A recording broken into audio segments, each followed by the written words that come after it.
Hola chicos, ¿cómo están?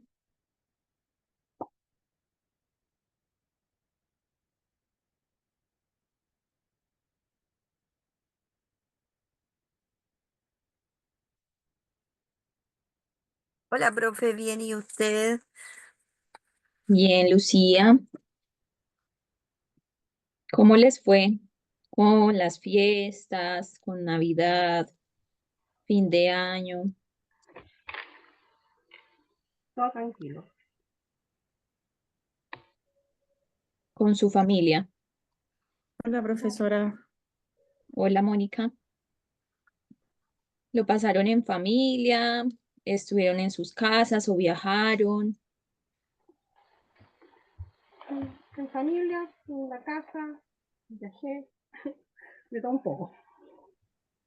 Bueno, eso es lo importante, estar con la familia, con los más cercanos, los amigos.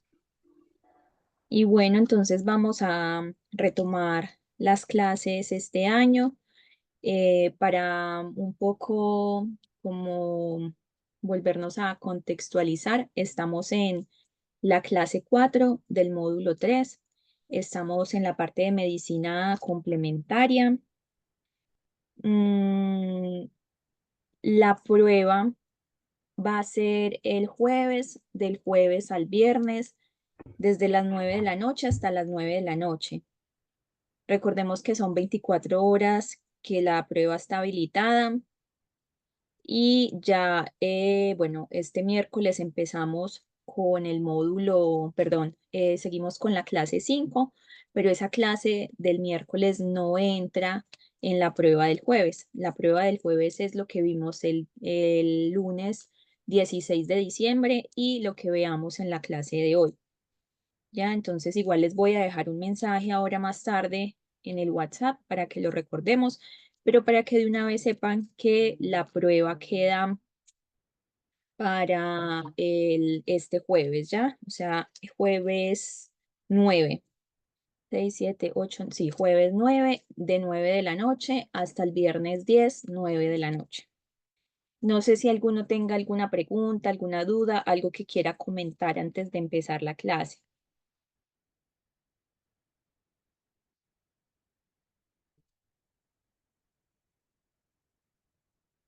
Listo, entonces nosotros habíamos quedado, para retomar un poquito, ¿cierto? Estábamos viendo lo que eran los insumos, eh, estábamos viendo la parte de pacientes especiales, pacientes celíacos,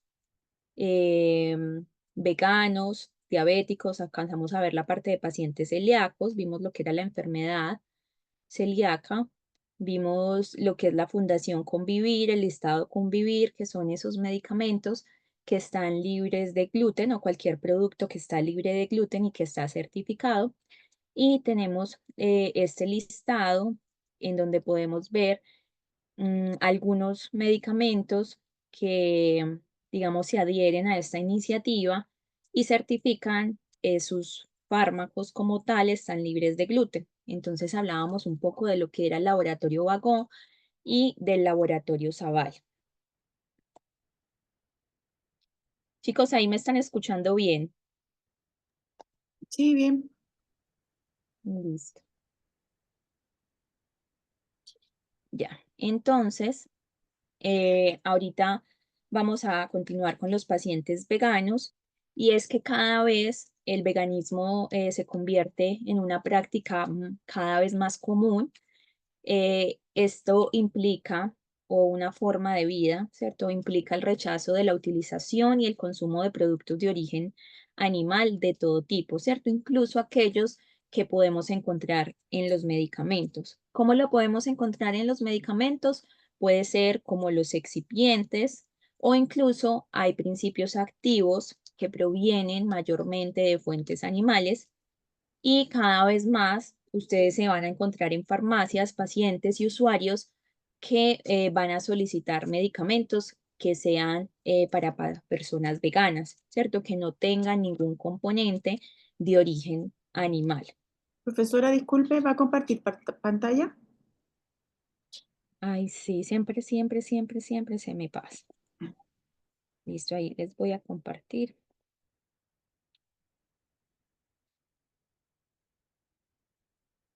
Muchas gracias. A ti, gracias. Listo, entonces habíamos visto esta parte de acá.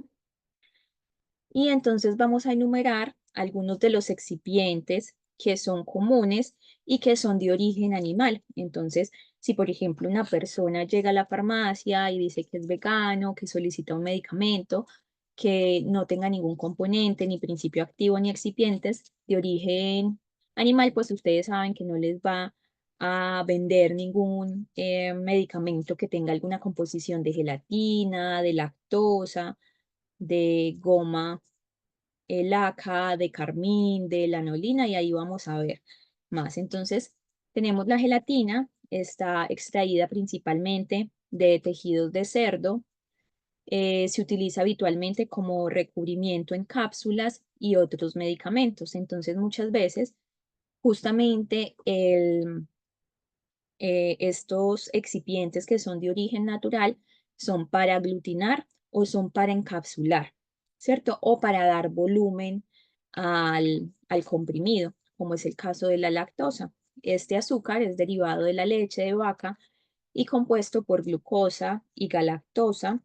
Se emplea como excipiente en la formulación de medicamentos, cumple funciones de aglutinante, diluyente, ¿cierto? El diluyente es el que le da más volumen en comprimidos, en cápsulas, y también se utiliza como agente de soporte en polvos de inhalación. Puede estar presente hasta en un 20% de los fármacos de uso común. Entonces, miren que igual si hay harta predominancia de productos de origen animal, a pesar de que igual ya se está buscando la iniciativa de reemplazar algunos de estos productos, no todos, porque la investigación también en excipientes es costosa, la investigación en excipientes también se patenta, así como se hace con un medicamento. Si, por ejemplo, una universidad, una industria, un grupo de investigación encuentran un nuevo excipiente, o encuentran que un excipiente se puede utilizar en una formulación determinada, dándole mejores propiedades, esa idea también se patenta y también se recibe dineros por esa invención. Está la goma laca, proveniente de la cochinilla laca. Vamos a verla para hacernos una idea.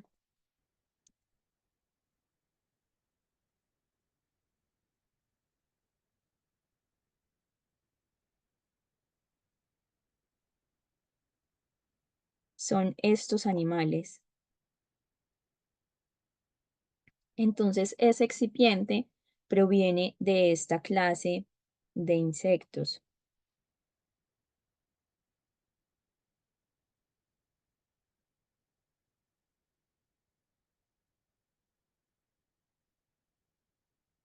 Entonces, esta resina granulada de tono pardo rojizo se utiliza como recubrimiento en comprimidos y también en grajeas.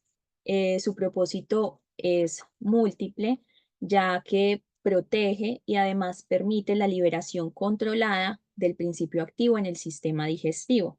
Entonces, miren que no solamente ayuda con la parte de la apariencia, ¿cierto? De las características organoléptica del medicamento, sino que también ayuda con la parte biofarmacéutica, que es darle un mecanismo de liberación diferente a este medicamento.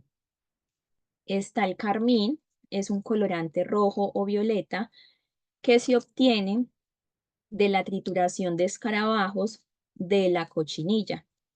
Se incorpora algunos medicamentos para mejorar su identificación. ¿Cierto? La primera vez que yo revisé esto, igual quedé como impresionada porque a veces uno toma tantas cosas, consume tantas cosas y no sabe muchas veces de dónde proviene. Y por ejemplo, cuando yo estaba estudiando, cuando estaba en la universidad, que estábamos viendo toda la parte de industria, de elaboración de excipientes, de elaboración de medicamentos, de procesamientos, y uno encontrarse con que igual se utilizan animales, ¿cierto? Insumos de animales, porque obviamente no nos llega al laboratorio el escarabajo como tal, pero nos llega ese insumo, esa materia prima, eh, que es la trituración de los escarabajos, por ejemplo, ¿cierto? Y así con otros componentes. Este se incorpora a algunos medicamentos para mejorar su identificación. Entonces es más para darle la característica organoléptica. Está la lanolina, ¿cierto? Esto es de cera natural que proviene de las glándulas sebáceas de mamíferos que producen la lana, como las ovejas. Entonces, justamente lo que buscan em, estas personas veganas es evitar el consumo de cualquier producto que provenga de animales y no solamente se refieren a mamíferos, sino también, por ejemplo, en este caso, a insectos. En el caso de la gelatina, se debe aclarar que se trata de un ingrediente que proviene de los animales. De hecho, la denominación de gelatina siempre indicará que es no apto, ¿ya? Entonces siempre se indica que el componente, que el medicamento contiene gelatina, aunque los laboratorios farmacéuticos cada vez están más concientizados, algunos han pasado a utilizar la hidroxipropilmetilcelulosa, que la reconocemos en el mercado y en la industria como HPMC, un compuesto que está considerado como la gelatina vegana. ¿Ya? Entonces, lo que se quisieron hacer inicialmente es brindar las mismas propiedades que da la gelatina, pero de origen sintético, ¿cierto? Que no tuviera que ser obtenido de animales. Entonces, se denomina esta HPMC la gelatina vegana. Por tanto, en aquellos medicamentos que se incluya la HPMC, indicará que es una cápsula vegana, porque resulta que esta gelatina es la que da esa envoltura en esas cápsulas blandas, por ejemplo, las de vitamina E. Esa cápsula es justamente gelatina. Entonces, ustedes pueden leer en algunos laboratorios que indican que es una cápsula vegana. Y lo que quiere decir una cápsula vegana es que está hecho con hidroxipropilmetilcelulosa y no con la gelatina que proviene de animales. Nosotros hemos hablado hasta aquí de algunos excipientes, ¿cierto? Que son de origen animal, pero también encontramos algunos principios activos que son extraídos de animales, como la vitamina D. La vitamina D tiene dos formas, ¿cierto? Ustedes a veces la ven como ergocalciferol y otras veces como colecalciferol. Son diferentes formas de vitamina D y la primera la llamamos D2 y la segunda D3. La D2 está producida por hongos y por levaduras, por lo que son de origen vegetal, pero la vitamina D3 de forma general proviene de los animales. En la mayoría de los casos se extrae de la lana y del aceite de pescado. Entonces, por suerte, la vitamina D3 también tiene una versión para personas veganas. Así como pasa con la gelatina, también tenemos opciones veganas de la vitamina D3. Se debe a que determinados líquenes son capaces de producirla. Entonces, también, al igual que la vitamina D2, en este caso, se produciría de origen vegetal. En estos casos, que cada vez son más numerosos, se utilizan en la preparación de complementos alimenticios en los que se indica su origen con las siguientes denominaciones. Se dice como vitamina D3 vegana, ¿cierto? Y ahí sabemos que ese origen es de líquenes y no de animales. En definitiva, se debe seleccionar los medicamentos que no contienen estos principios activos o excipientes o que contienen otros alternativos que ejercen las mismas funciones. Entonces, todavía hay mucho desconocimiento en Chile o como desglose de la información por parte de los laboratorios, como también pasa con la enfermedad celíaca, ¿cierto? Apenas estamos empezando como a involucrarnos en esos temas, en alternativas a pacientes veganos, en alternativas a pacientes que tienen enfermedad celíaca, los veganos, los diabéticos, ¿ya? Entonces es bueno saber cuáles son estos excipientes, que principalmente son estos cuatro, pero hay otros más que se utilizan en menor frecuencia, en menores proporciones. Y está también el caso, por ejemplo, de la vitamina D. A veces incluso me han llegado a preguntar así de forma tan específica como qué cantidad de ese excipiente tiene. Como que a veces se considera insignificativa esa cantidad y a veces significativa. Entonces, como que a eso va apuntando y seguramente para esta clase de ingredientes, como para los excipientes a los que generalmente las personas son alérgicas, siempre se notifican.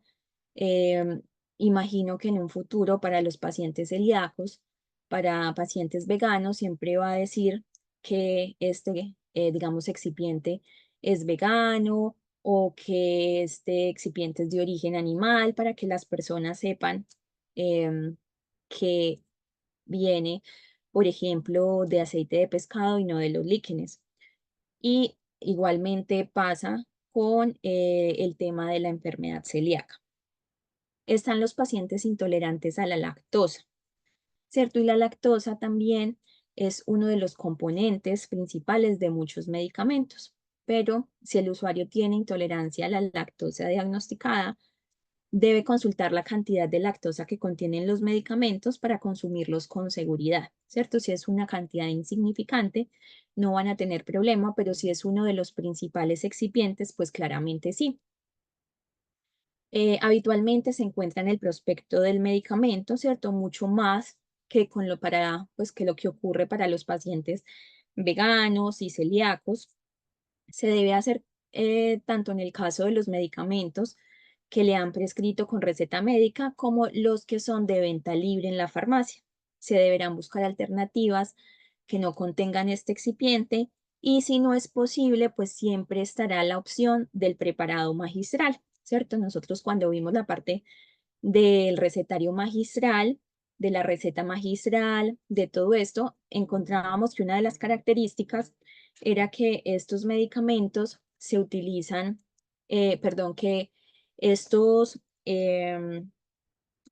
preparados magistrales, uno de los objetivos es individualizar la terapia, ¿cierto? Dar opciones de concentraciones que no se encuentran en el mercado, pero también, por ejemplo, suministrar a pacientes que tienen diferentes alergias, diferentes intolerancias a diferentes componentes para que esa preparación no tenga ese componente. Entonces puede hacer que a sus farmacias lleguen personas solicitando una receta magistral, no por una concentración diferente de principio activo, sino, por ejemplo, porque contiene lactosa y el paciente es intolerante, ¿cierto? Y no se encuentra en el mercado otra opción que sea libre de este componente, de este excipiente.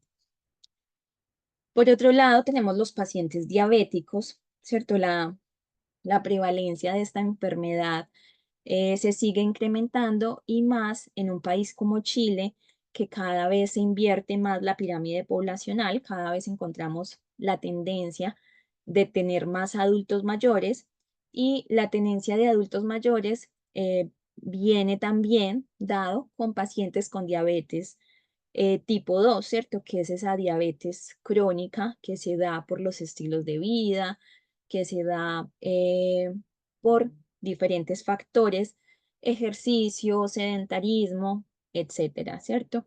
Y tenemos a los pacientes que tienen diabetes tipo 1. Entonces, es común, digamos que tal vez a mí me parece, en mi percepción y experiencia, que es entre todos estos pacientes, los intolerantes a la lactosa, los celíacos, los pacientes veganos, los pacientes diabéticos, claramente por sus necesidades son los que más se van a acercar a las farmacias, ¿cierto? Pero resulta que no todos son medicamentos antidiabéticos, hipoglicemiantes. Así como cualquier otro paciente, estos pacientes también van a necesitar jarabes para la tos, van a necesitar comprimidos para alguna alergia, ¿cierto? Van a necesitar levotiroxina o medicamentos para la hipertensión. Entonces, como ellos también van a solicitar todos estos productos, es conveniente, es adecuado que los auxiliares en la farmacia tengan conocimiento sobre todo de qué jarabe se le puede vender a un paciente diabético, ¿cierto? Porque sobre todo los jarabes tienen una alta concentración de azúcares que pueden interferir con los niveles de glucosa de un paciente diabético. Entonces, en este caso, se preferirán algunas marcas que utilicen menor cantidad de edulcorantes específicos.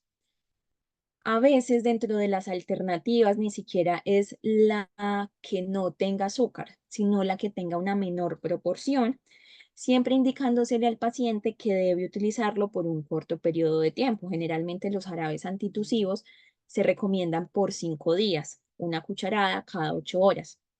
Generalmente esa es la dosis para todos.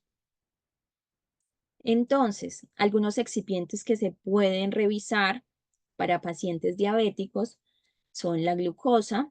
Se debe tener precaución en personas con diabetes siempre que supere los 5 gramos de glucosa por dosis, o sea, 5 ml. Fructosa se utiliza como edulcorante y saborizante. Nuestro organismo se convierte parcialmente en glucosa, con lo que eleva el nivel de glicemia. Se puede usar en diabéticos, pero con moderación. Entonces, estos pacientes, la idea principal, sea cual sea el edulcorante que utilice, es que utilicen la menor cantidad posible, ¿cierto? Que utilicen ciclos de antitusivos de manera corta. Está la sacarosa. Este es un disacárido formado por dos azúcares, la glucosa y la fructosa. En este caso se debe tener precaución en personas diabéticas cuando supere los 5 gramos de sacarosa por dosis. Está la galactosa, se utiliza como agente de recubrimiento y edulcorante de los comprimidos o de las cápsulas. Se descompone en glucosa, por lo que se debe tener precaución en diabetes cuando se superen los 5 gramos por dosis. Está la lactosa, es un disacárido formado por glucosa y se debe tener precaución en personas con diabetes siempre que supere los 5 gramos de lactosa por dosis. Está el azúcar invertido, que es la misma situación, ¿cierto? Se debe evitar cuando se superen los 5 gramos por dosis. Está el aspartamo, se utiliza como edulcorante, se puede utilizar en pacientes diabéticos sin problema. Entonces, es preferible encontrar jarabes o medicamentos que estén edulcorados con aspartamo que con otro tipo de azúcares, por ejemplo. Está el glicerol, se puede consumir en diabéticos, pero con precaución, ya que puede producir en dosis de más de 10 gramos dolor de cabeza y problemas gastrointestinales. Está el xilitol, se puede usar en diabéticos sin problema, ya que no actúa casi sobre el metabolismo de la glucosa, ni tampoco de la insulina, entonces sería una buena opción. Está el lactitol, se puede tomar en pacientes diabéticos también. Está el maltitol, se debe tomar con precaución porque con un consumo excesivo puede producir diarrea o flatulencia. Está el manitol y el sorbitol, se puede tomar pero con precaución porque puede tener efecto laxante. Entonces, por ejemplo, tenemos en el mercado algunas marcas de jarabes. Una de ellas es el Muxol. Dentro de la información que lleva, se encuentra que tiene composición con sorbitol, digamos que tiene unas concentraciones más bajas de azúcares que de otros jarabes que se encuentran en el mercado. El Muxol es Ambroxol, ¿cierto? Y viene en concentraciones para adulto y para niños. Entonces, esa sería una opción para pacientes diabéticos que requieran un jarabe para la tos productiva. Recordemos que el Ambroxol es para tos productiva, tos con flema. Entonces hay que evitar la glucosa, hay que evitar la fructosa, la sacarosa, la galactosa, la lactosa, el azúcar invertido y podemos utilizar, pero con precaución, el aspartamo, el glicerol, el xilitol, el lactitol, el maltitol y el sorbitol. ¿Cierto? Muchas digamos, formas farmacéuticas, medicamentos, tienen la composición con sorbitol. Entonces, esa sería una opción. En el comercio existen algunos jarabes de Edera Helix, no todos porque muchas veces se habla de que la Edera Helix, o sea, más que todo el Abrilar y otra marca, que no la recuerdo en este momento, pueden ser utilizados por pacientes diabéticos y se empieza a creer es que toda la Edera Helix, ¿cierto? Que es el componente activo, entonces sirve para pacientes diabéticos. Y resulta que no, porque hay algunos laboratorios que a ese producto, a ese medicamento que elaboran de Edera Helix, le colocan excipientes azucarados. Entonces, no son todas las Edera Helix, son algunos laboratorios que cuidan esa parte. Por ejemplo, el Abrilar, aquí te coloca que es sin alcohol, sin azúcar. El Abrilar se puede utilizar, ya es tal vez el jarabe que más se recomienda en pacientes diabéticos. Esa es una opción y sirve para todo tipo de tos y sirve también para adultos y para niños. Eh, bueno, entonces eso por esa parte. Muchas veces es como que lleguen a la farmacia los productos y ustedes lo revisen, ¿cierto? Porque no todas las farmacias tienen los mismos productos. Entonces, ustedes en sus farmacias, yo qué recomendación les hago es que, ¿cierto? Generalmente, ¿con qué problemas se encuentran los diabéticos? Con los jarabes, ¿cierto? Con los jarabes. Y generalmente son jarabes para la tos. Tenemos tres tipos de tos, ¿cierto? Tenemos la tos seca, para la cual se utiliza la oxolamina, está la noscapina, la codeína. Tenemos la tos con flema, para la cual se utiliza el ambroxol, la bromexina, la carbocisteína y varios principios activos más. Y está la tos del fumador o la tos del paciente alérgico, asmático, que es la levodoropropicina. Entonces, dependiendo de las marcas que les lleguen a ustedes en los laboratorios, revisen cuáles de ellas pueden ser utilizadas en pacientes diabéticos. Revisen cuáles tienen esas composiciones que no se deben recomendar y cuáles son esas composiciones y excipientes que sí se deberían utilizar. Entonces ustedes ahí ya se hacen como su mapita de cuáles puede recomendar una vez se acerque el paciente, el cliente diabético. Entonces ya sabes, para recomendar un jarabe para tos seca, otro para tos alérgica, otro para tos con flema, ¿cierto? Ahí ya tienen el Abrilar, que digamos se puede utilizar para los diferentes tipos de tos con flema y seca. Está el Muxol, que es para tos con flema. Entonces, una vez les lleguen esos jarabes a sus farmacias, revisen la composición, métanse al computador, busquen, ¿cierto?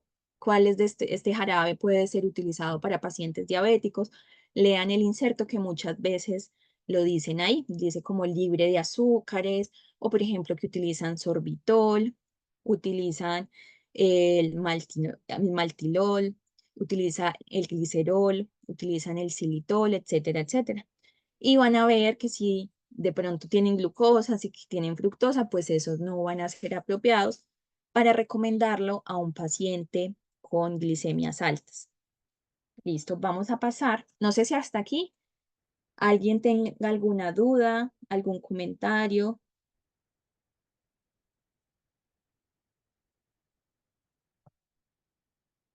Nada.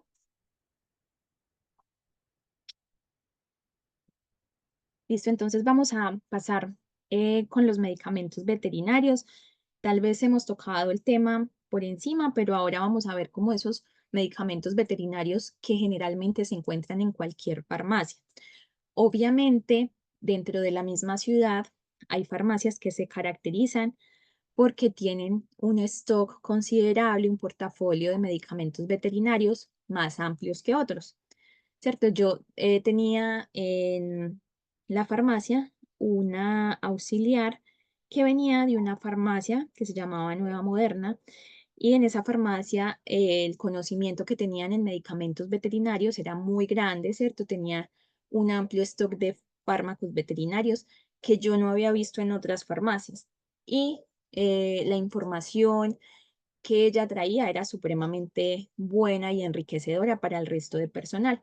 Es lo que yo siempre les he dicho, ¿cierto?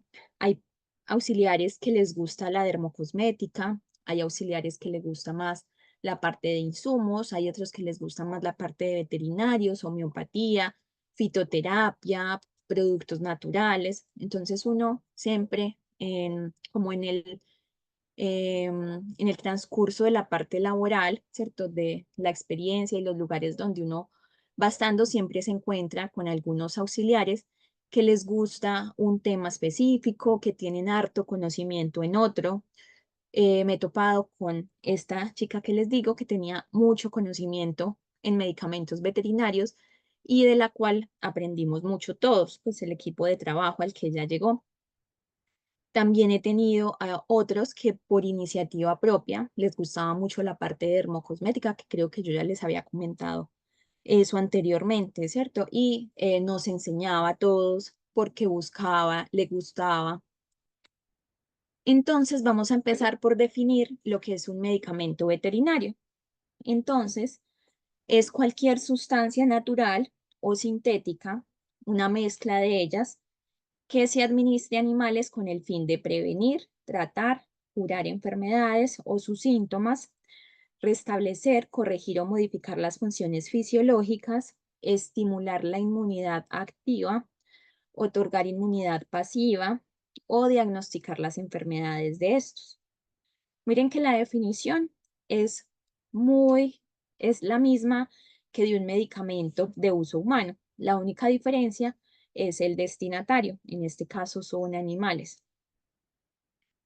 Anteriormente, la responsabilidad de los medicamentos veterinarios era del Instituto de Salud Pública.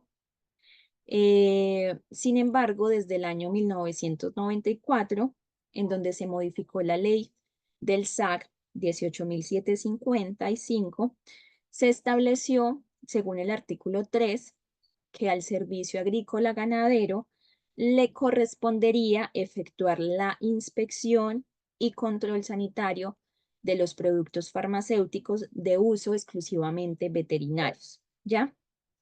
Entonces, en esta misma ley se indica que el SAC es el único encargado en todo el territorio nacional de la inspección y el control sanitario de los medicamentos veterinarios. Un reglamento contendrá las normas de carácter sanitario relacionadas con la producción, con la fabricación, con el registro, con el almacenamiento, que es lo que nos compete a nosotros, con la venta de medicamentos. Y solo se podrá fabricar, importar, exportar, tener, distribuir y transferir a cualquier título productos que estén registrados en el servicio, ¿cierto? En el servicio agrícola ganadero. Entonces, así como lo hace el ISP con los medicamentos, lo hace el SAC con los medicamentos veterinarios. Entonces, por ejemplo, acá, no sé si ahí, bueno, no se ve muy bien, pero esta es un acta de fiscalización que me hicieron a mí, Aura María Muñoz, en el año 2023, a finales, ¿cierto? Como en septiembre, octubre, algo así. En este caso, lo que ellos venían a fiscalizar, bueno, ellos igual de paso te revisan que los medicamentos veterinarios estén separados del resto, que los medicamentos, por ejemplo, psicotrópicos estén también separados, que esté ordenada la góndola, que esté limpia, te revisan control de temperatura, máximo, mínimo, intermedio, así como lo hace el ISP, las condiciones de almacenamiento, las revisan, la limpieza, toda esa parte, pero en esta visita específicamente lo que ellos iban a revisar es el manejo de antibióticos, ¿cierto? Antibióticos veterinarios, cefalosporinas y, porque era ciprofloxacino, cefalosporina, sí, cefalosporinas, ¿ya? Entonces, lo que ellos buscaban eran las facturas, ¿cierto?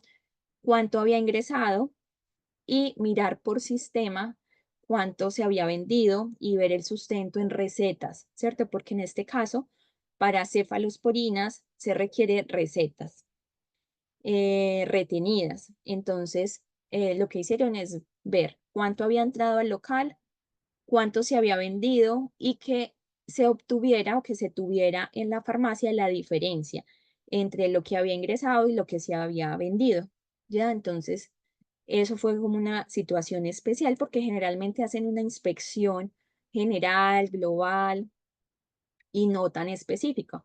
En ese momento, y por toda la resistencia antibiótica que yo les he comentado, la resistencia que se produce a través también de los animales, ¿cierto? Porque la agricultura y todos los procesos que se llevan a cabo con la producción animal, ¿cierto? Conlleva, desgraciadamente, cada vez más el uso de antibióticos como profilaxis, ¿cierto? Incluso sin necesidad, sin haber una infección como tal, se utilizan para evitar infecciones. Entonces, esas cantidades que quedan, esas concentraciones, esas trazas que quedan de antibióticos en la piel, que quedan en la carne de estos animales que después nosotros nos comemos, generan también esa resistencia en nosotros. No solamente es el uso irracional de los medicamentos que tomamos, sino también el uso irracional de medicamentos veterinarios, medicamentos para producción animal. Entonces, por eso, ¿cierto? Es básicamente también por por esa resistencia que recordemos que va a ser uno de los 10 principales problemas de salud pública para el año 2050 y que no solamente nos afecta a nosotros los humanos, sino también a los animales y por esa cadena animal también a nosotros los humanos. Entonces, en ese momento, como les digo, iban a fiscalizar específicamente esos dos medicamentos, ¿cierto? Las farmacias son libres de elegir si deciden manejar o no medicamentos veterinarios. No es una obligación, ¿cierto? Cuando yo llegué a la última farmacia, ellos no vendían medicamentos veterinarios, nunca habían vendido medicamentos veterinarios, pero resulta que en el transcurso de mi estadía allá en esa farmacia, colocaron una veterinaria al lado, ¿cierto? Entonces, digamos que era un potencial poder manejar medicamentos veterinarios y se hizo la solicitud de autorización de expendio al SAC.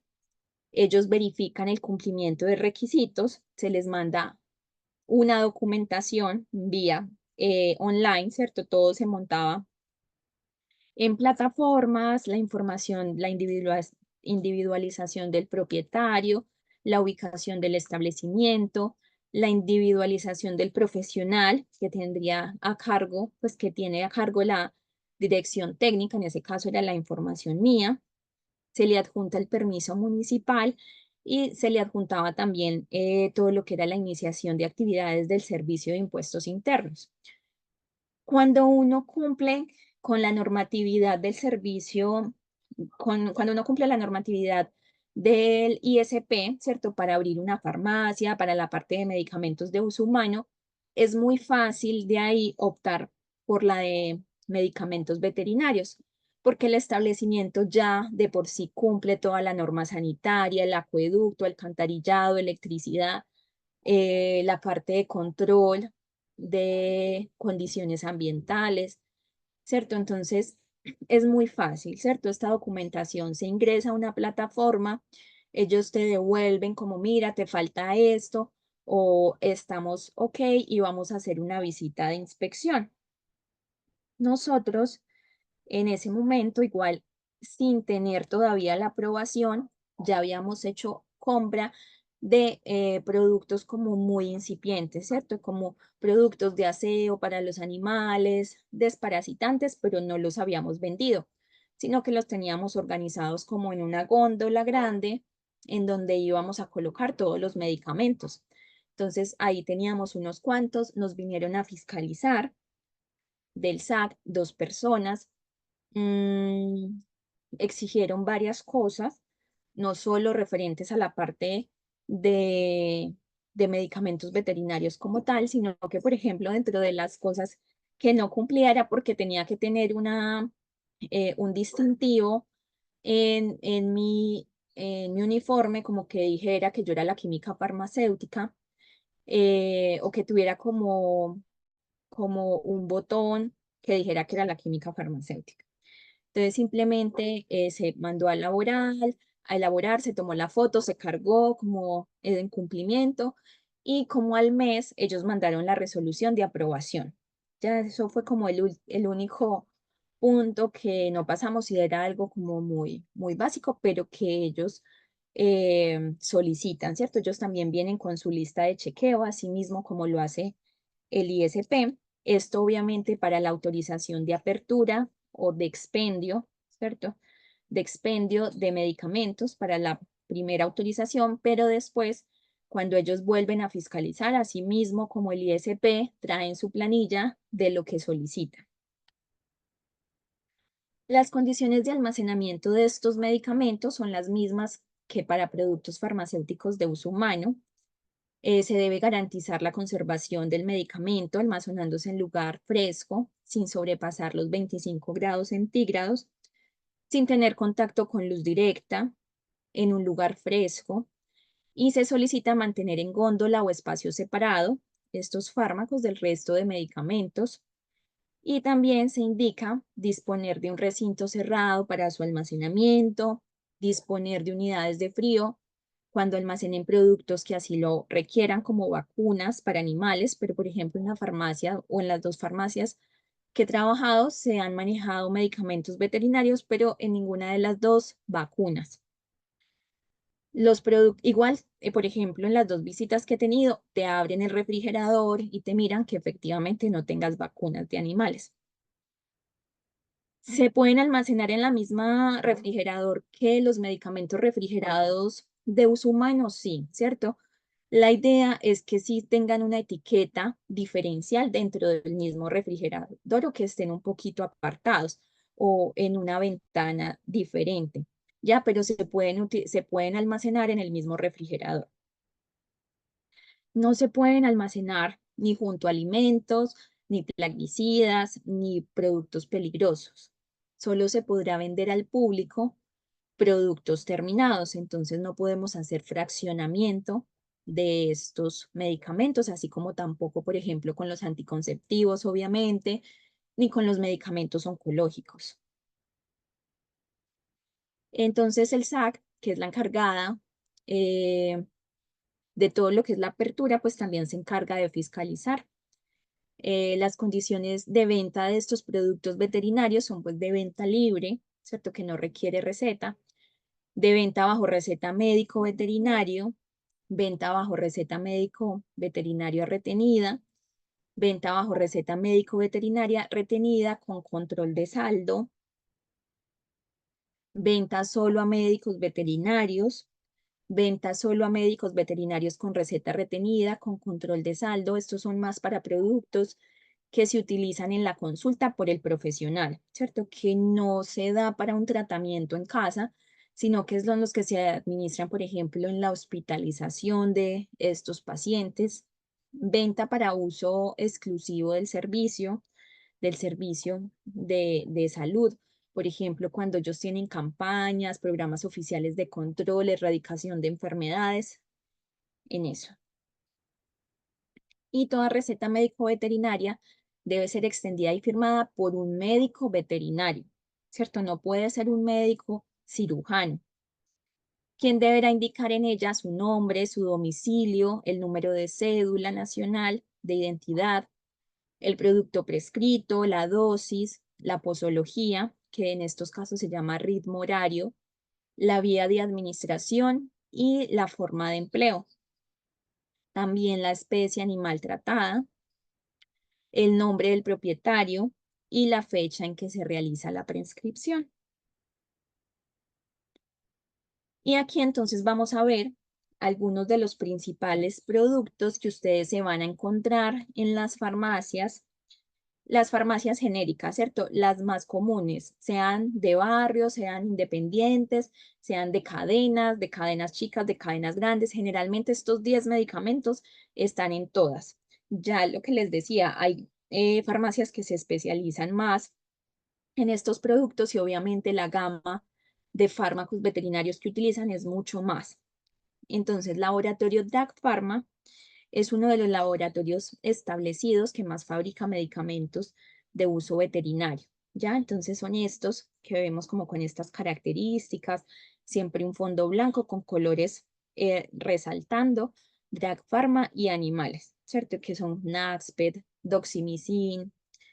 Entonces, el Naxped es uno de los medicamentos veterinarios más conocidos. El principio activo es ketoprofeno, mismo principio activo que se puede utilizar en pacientes humanos, pero mire que las concentraciones pues van a cambiar. En este caso son 10 miligramos, trae cada comprimido. Hay Naxped para razas grandes y razas pequeñas o razas normales. La de razas comunes es de 10 miligramos y para razas más grandes es de 30 miligramos. Recordemos que el ketoprofeno es un analgésico, antiinflamatorio y antipirético no esteroide, ¿cierto? No es un corticoide. Entonces, la dosis recomendada en perros es 1 miligramo por cada kilogramo de peso del animal, una vez al día, durante 5 días.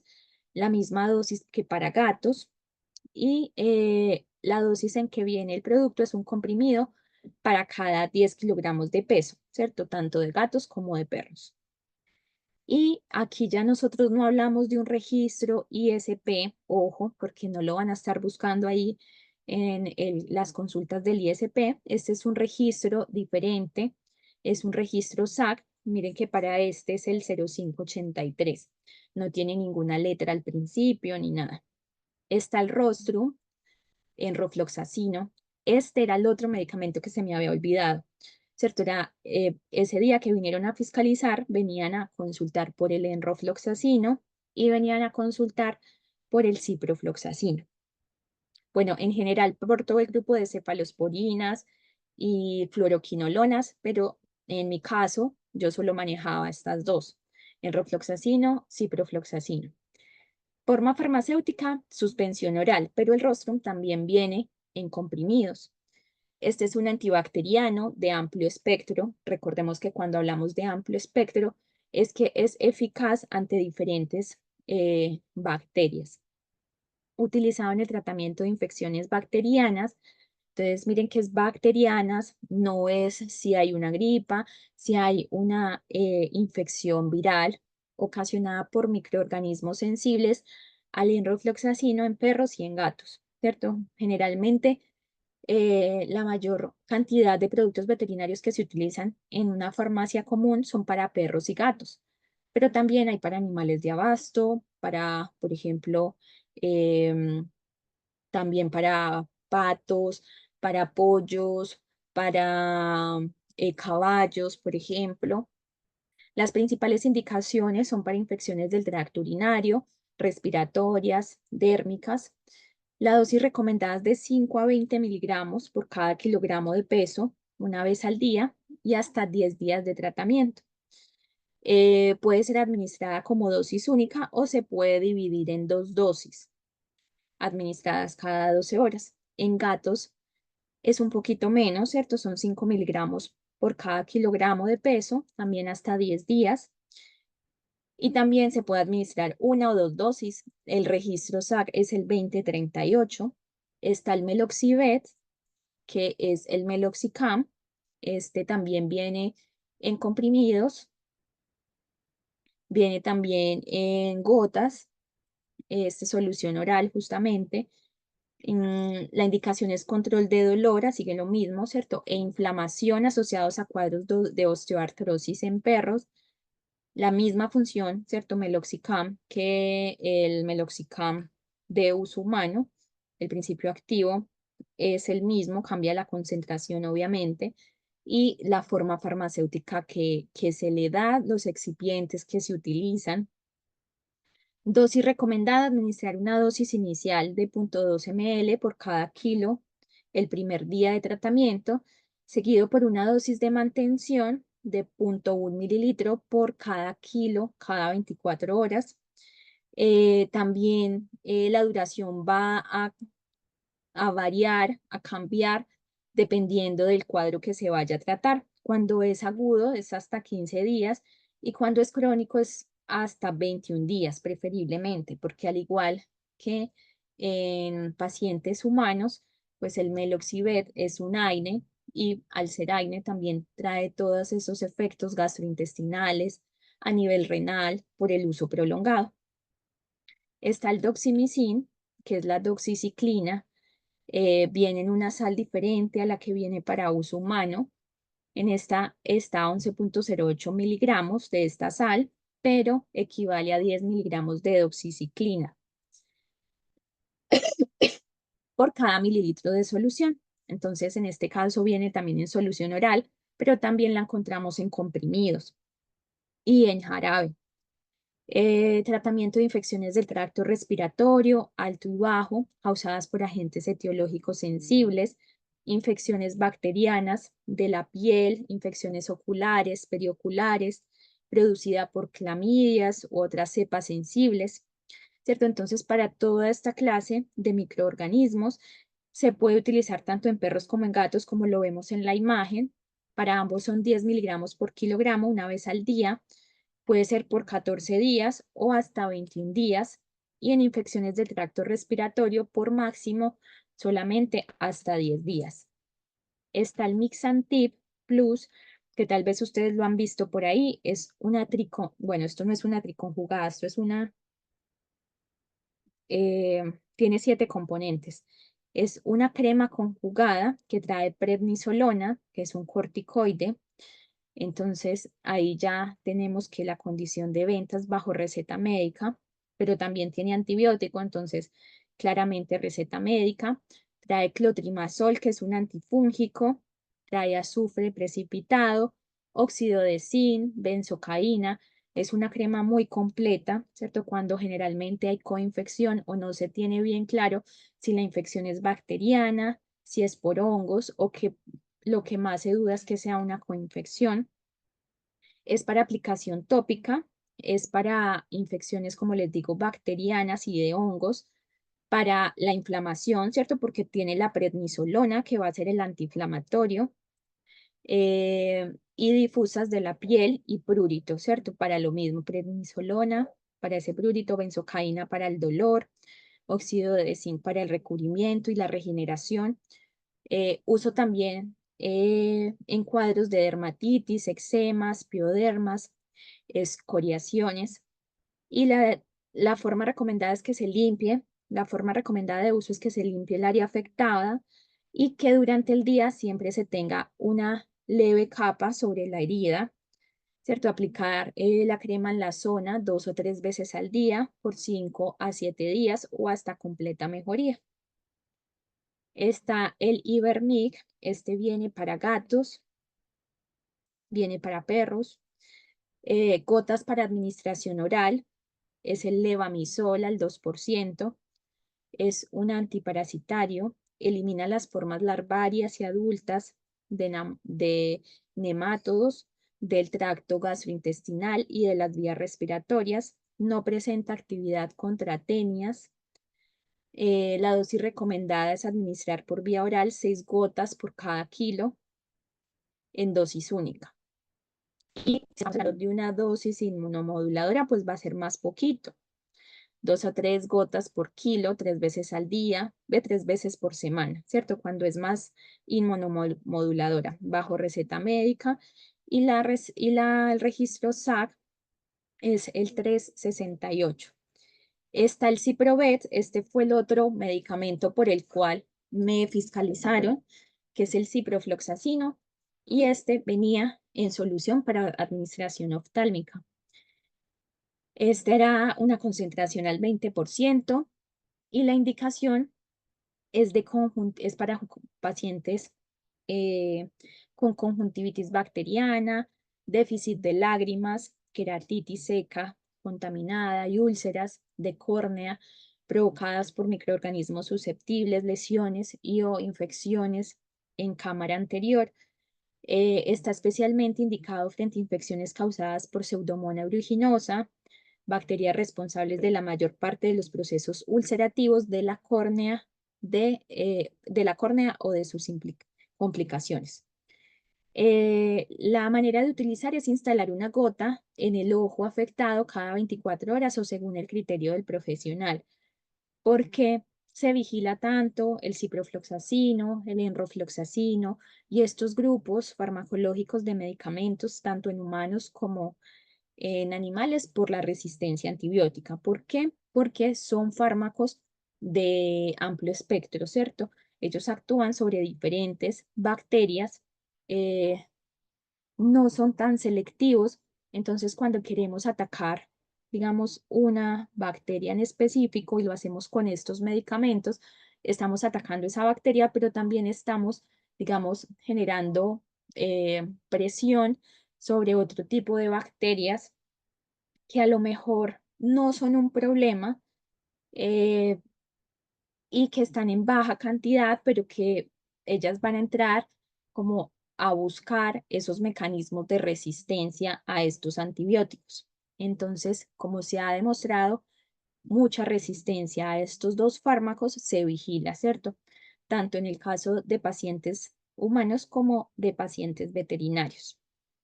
Está la dipramida, también es un medicamento que se utiliza en humanos, que es la metoclopramida. Eh, Aquí viene la sal de clorhidrato, monohidrato, 5,27 miligramos, que es equivalente a 5 miligramos de metoclopramida solita, ¿cierto?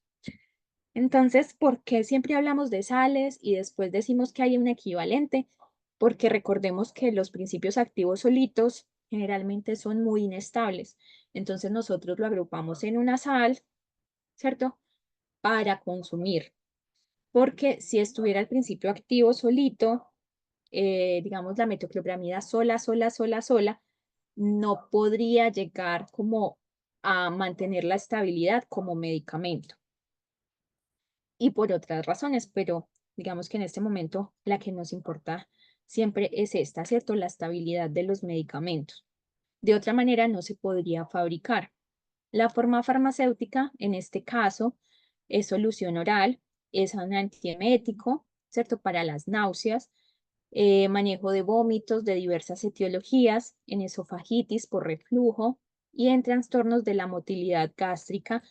También se indica en la presentación, en la preparación de estudios radiológicos del tubo digestivo. Y bueno, aquí ustedes tienen las dosis recomendadas, es bajo receta médica. Y miren que también es del laboratorio Drag Pharma, que tiene la misma presentación, diferente color. Está el Sucravet, este ya es de otro laboratorio diferente. También principio activo que se utiliza para humanos, que es el sucralfato, en 10 miligramos, cada 100 mililitros de este. Cada 100 mililitros tiene 10 gramos de sucralfato, o sea que en todo el medicamento es 10 gramos de sucralfato, porque mire que el volumen es de 100 ml. Es para gastritis, para lo mismo que se utiliza en humanos, ¿cierto? Esofagitis por reflujo, duodenitis, traumas estomacales, posquirúrgicos, úlceras, pacientes con cáncer. Dosis recomendada en felinos son 5 mililitros totales, para caninos hasta que tienen un peso hasta 15 kilogramos, 5 ml, y para caninos de más de 15 kilogramos son 10 mililitros totales. Se debe administrar 3 o 2 veces al día, según la prescripción, y dado su carácter de suspensión, el frasco debe ser bien agitado antes de su empleo. Recordemos forma farmacéutica, suspensión, que son sólido con líquido.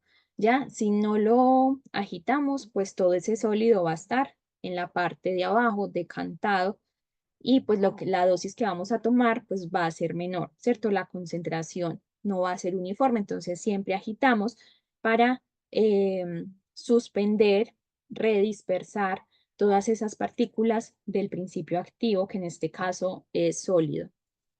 Está la dermisolona, y ahí de una vez bajo receta médica claramente, 20 miligramos comprimidos ayuda en el tratamiento de desórdenes inflamatorios no infecciosos, artropatías no sépticas y en el tratamiento de dermatitis alérgica, en la enfermedad intestinal inflamatoria crónica y también se utiliza como inmunosupresor en estados tumorales, ¿cierto? Pacientes que presentan tumores. Entonces, tiene diferentes dosis dependiendo de la indicación, ¿ya? Pero la más común que ustedes encuentran en farmacia o que vienen a consultar es como antiinflamatorio y antialérgico. Y en perros es de 1/4 a 1/2 de comprimido por cada 10 kilogramos de peso y puede ser 1 o 2 veces al día por hasta 5 días, ¿cierto? Es un corticoide. En gatos puede ser de 1/4 de comprimido hasta medio comprimido por cada 5 kilogramos de peso, cada 12 o 24 horas por 3 a 5 días. Listo. Vamos a hacer una pausa y al regreso vamos a hablar de algunas generalidades de dermocosmética. No sé si alguien tiene alguna duda, alguna consulta hasta ahora de los medicamentos veterinarios, algún comentario, si en las farmacias que ustedes trabajan ya tienen el registro SAC, si lo están, digamos, solicitando en estos momentos, si han tenido alguna experiencia con medicamentos veterinarios.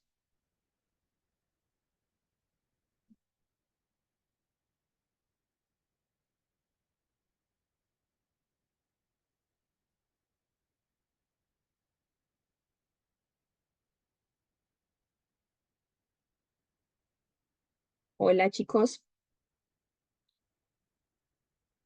Profesora, Sí, ¿en todas las farmacias hay medicamentos veterinarios o no? no, no todas. De hecho, no todas y no es obligación. Ah, gracias. Pregunta de prueba. Listo, chicos, entonces Profesora, nos buenas vemos en noches. unos. Hola. Ujú. Profesora, le iba a preguntar, no, los productos veterinarios no es obligatorio que todas las farmacias lo vendan, ¿verdad? No, no es obligación. No es obligación. Las farmacias que lo Mm, quieren tener, que quieran vender productos veterinarios porque quiera o porque les convenga o porque vieron la necesidad o una oportunidad, pero no es requisito, ¿ya? ya. Listo. ¿Alguna otra duda, pregunta? Listo, entonces nos vemos nuevamente en 10 minutos para ver la parte de dermocosmética.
Hola chicos.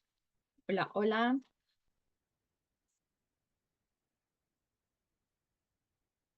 Acá, profe. Necesito compartir pantalla porque siempre se me olvida. Entonces vamos a ver un tema así súper interesante. A mí me encanta este tema. Es la parte de dermocosmética.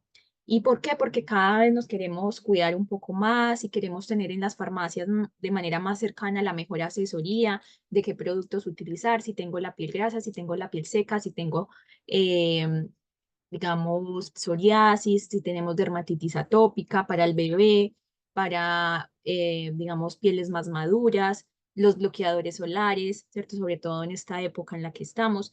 Entonces, como les dije, hay personas que les encanta este tema, son súper especialistas, auxiliares, y siempre están dando las mejores recomendaciones y en conocer, en saber, en tener la información es donde podemos potenciar más la venta de este tipo de productos, porque podemos tener los mejores productos en la farmacia de dermocosmética, los más caros, los de las marcas más reconocidas, pero si no tenemos la información, pues esos productos se van a quedar en las góndolas, porque no tenemos el potencial de ofrecerlo, porque no vienen generalmente en recetas, aunque sí, ¿cierto? Porque los dermatólogos te lo dejan en las recetas, pero no es algo tan común, ¿cierto? Lo más común es que lleguen buscando alguna crema, algún serum, algún bloqueador y te digan, mira, las características de mi piel son estas, estas y estas y estoy buscando esto, quiero esto. Entonces la idea es siempre tener información, conocimiento para ser mejor vendedor. Entonces, ¿qué es un producto cosmético?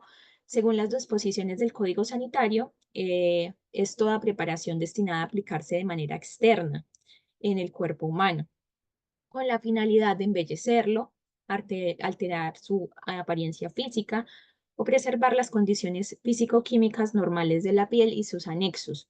Estos productos deben tener una acción exclusivamente local. Ojo, no pueden tener un efecto sistémico.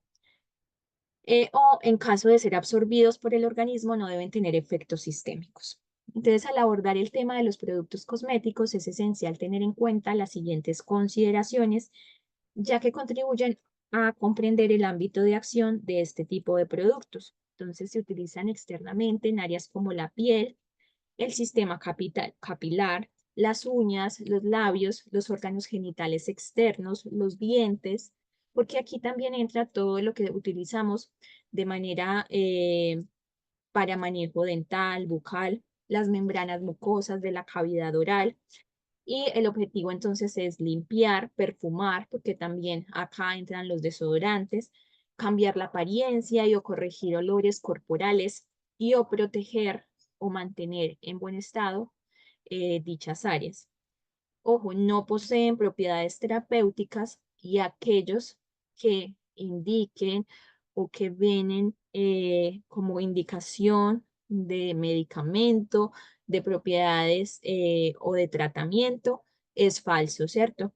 Se le ha dicho mucho que la cosmética es la industria de la ilusión que vende mentiras, ¿ya? Y está prohibido afirmar que las tienen. Entonces hay que tener mucho cuidado con eso, esas propiedades que le indicamos al paciente, al cliente que tienen estos productos.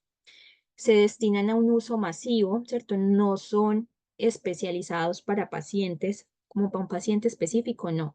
Obviamente viene con las características de este es mejor para piel atópica, para piel seca, para pieles alérgicas, pero en general, siendo parte de la rutina diaria y permanente. Se aplican en pieles sanas, es decir, en ausencia de enfermedades cutáneas o de sus anexos. Son ampliamente utilizados por millones de personas a diario, incluyen todo lo que les comentaba, pastas dentales, desodorantes, champú, jabones, bálsamos, cremas de afeitar, productos para después de afeitar, protectores solares, perfumes, gel capilar, talco, maquillaje y entre otros. Entonces hablábamos ahorita que se aplican en pieles sanas y ustedes van a decir como que, bueno, ¿y qué pasa con esas cremas que son para pieles atópicas? Ojo, no es para tratar como tal esta condición, ¿cierto? Sino que es para que digamos, la crema genere humectación sin afectar a estas personas que tienen esta condición.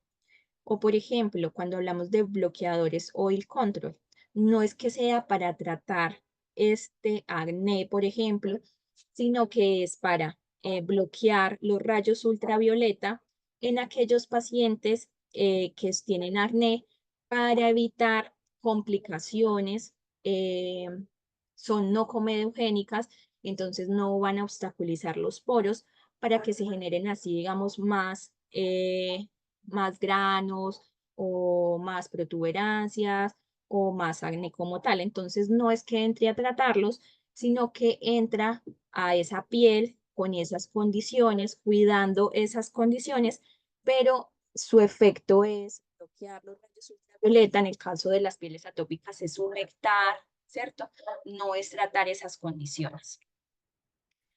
La comercialización de productos cosméticos en el país requiere obtener una autorización sanitaria y las normativas correspondientes se encuentran establecidos en el Decreto Supremo 239, que regula el Sistema Nacional de Control de Cosméticos. Entonces, tenemos así como tenemos un registro sanitario de medicamentos, también tenemos un registro sanitario y lugar de notificación de productos cosméticos.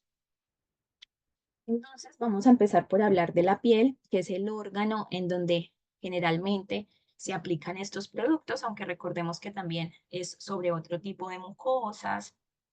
Entonces, la piel es el órgano más grande del cuerpo, es el encargado de protegerlo, no solo actúa como una barrera completa contra diversas agresiones externas, como por ejemplo mecánicas, químicas, para el calor, para el frío, para las radiaciones ultravioleta, para los microorganismos patógenos, sino que también facilita la comunicación interna del organismo. Recordemos que las membranas, dentro de todas las funciones que tienen, buscan la comunicación entre el espacio interno y el espacio externo. Entonces pensemos la piel como una membrana, la más grande de nuestro cuerpo, ¿cierto? Que va a generar procesos al interior y procesos al exterior, pero que necesitamos que se mantengan conectada.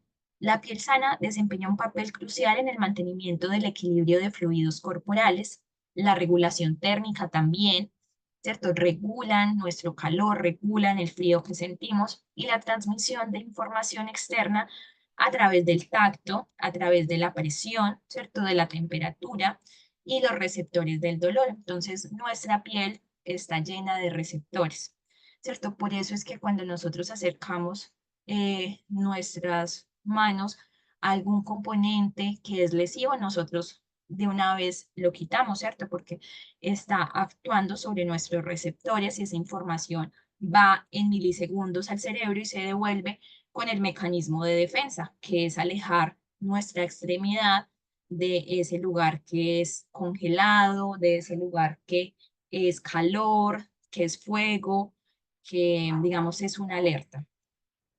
Además, la piel refleja nuestro estado emocional porque nos genera, por ejemplo, sonrojos, palideces, erizamiento del pelo y la emisión de olores también por las feromonas.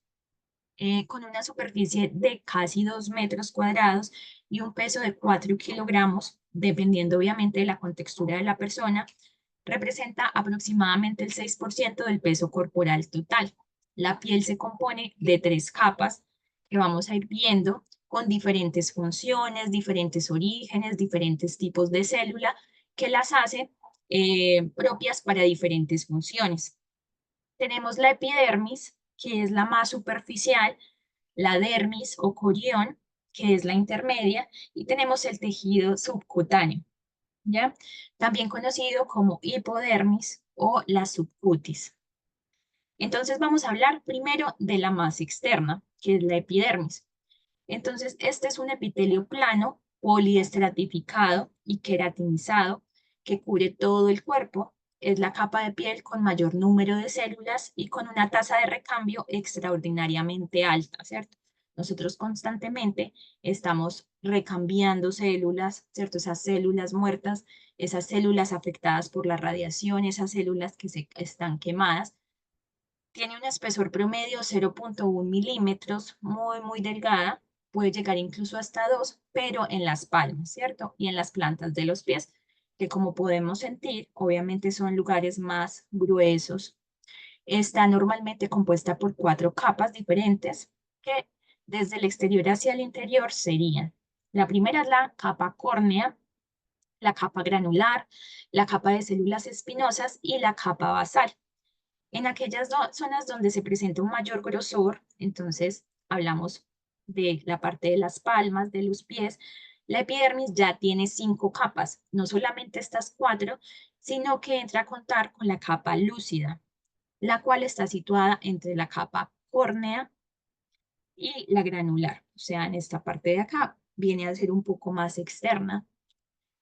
La dermis es la capa de la piel situada bajo la epidermis, entonces es esa capa intermedia y firmemente conectada a ella. La cara interna de la membrana basal de la epidermis se une a la dermis.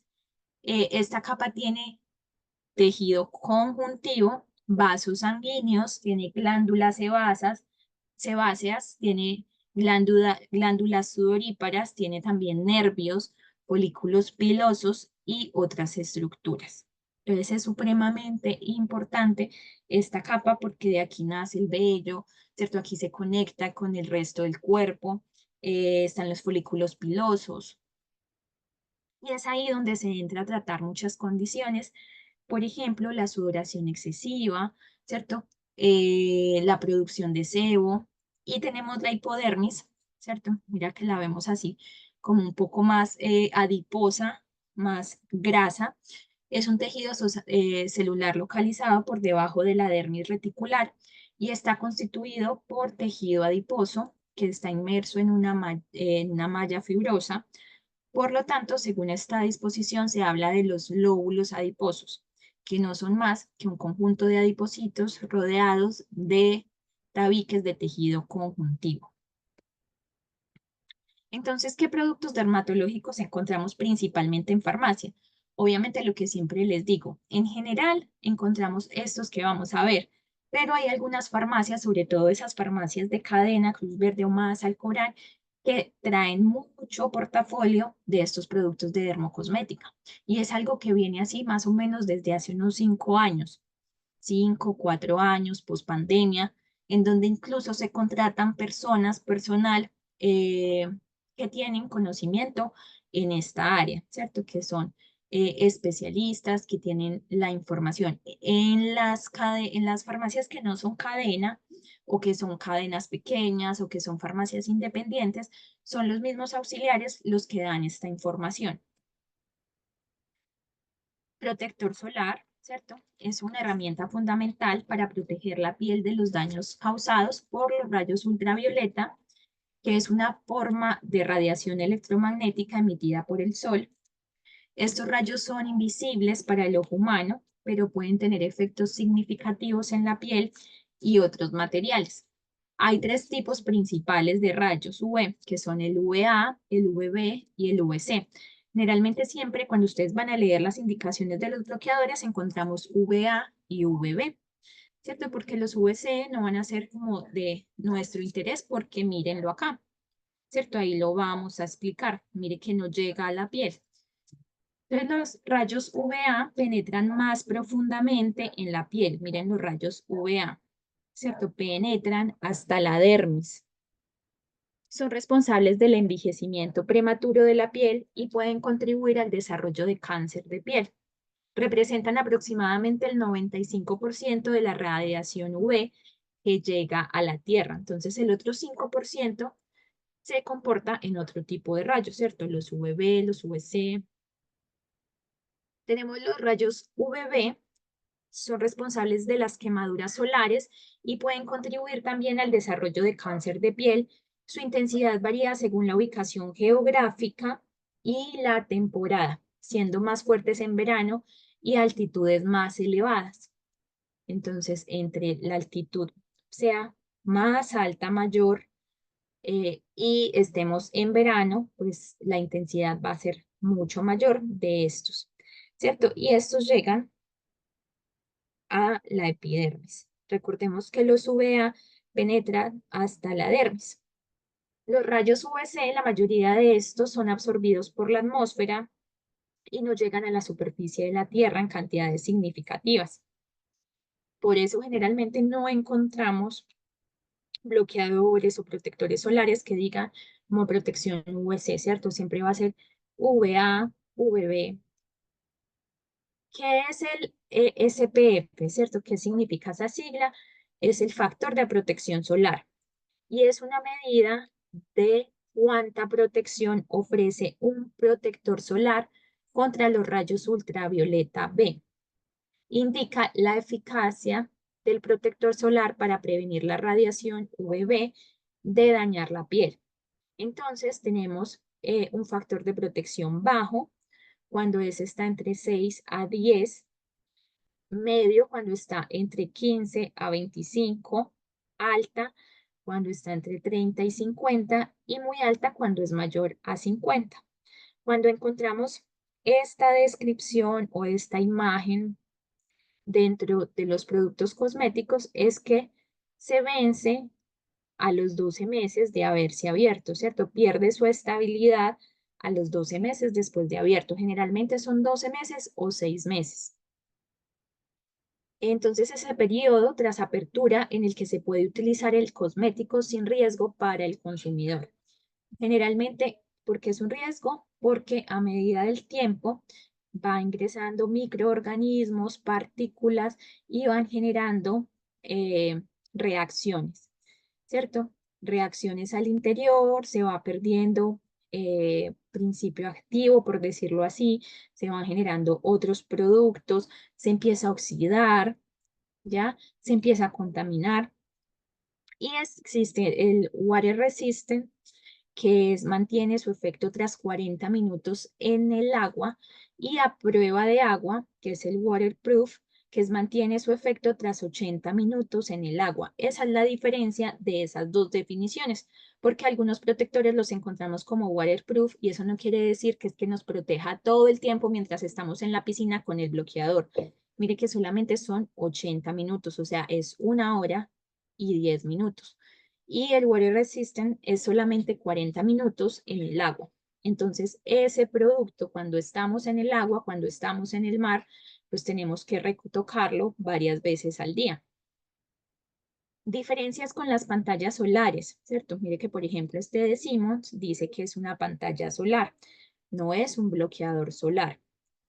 Entonces, el término pantalla solar se refiere a productos que actúan más como una barrera física, mientras que estos protectores solares son una barrera química, ¿cierto? Traen componentes que evitan esa radiación, que, digamos, se absorben en esos productos químicos. Acá lo que hace es una barrera, ¿cierto? Una barrera física en lugar de absorber la radiación UV. Las pantallas solares a menudo contienen ingredientes físicos como óxido de zinc o dióxido de titanio que crean una capa en la piel que refleja la radiación. Entonces el rayo llega a la piel y se va, ¿cierto? Mientras que los bloqueadores, los protectores solares lo que hacen es absorberla para que no pase a nuestra piel. Entonces, estas pantallas tienden a ser más espesos. Ustedes ven que cuando se colocan de este Simmons, ustedes quedan como blancos, lechosos, más espesos y pueden dejar un residuo blanco en la piel debido a los ingredientes reflectantes, ¿cierto? Entonces, justamente el poder de estos productos es la parte física, ¿cierto? Su composición es o sea, su efecto es de choque, ¿cierto? El rayo choca ahí y se devuelve. Protegen contra rayos UVA y UVB, generan menos reacciones alérgicas, ¿sí?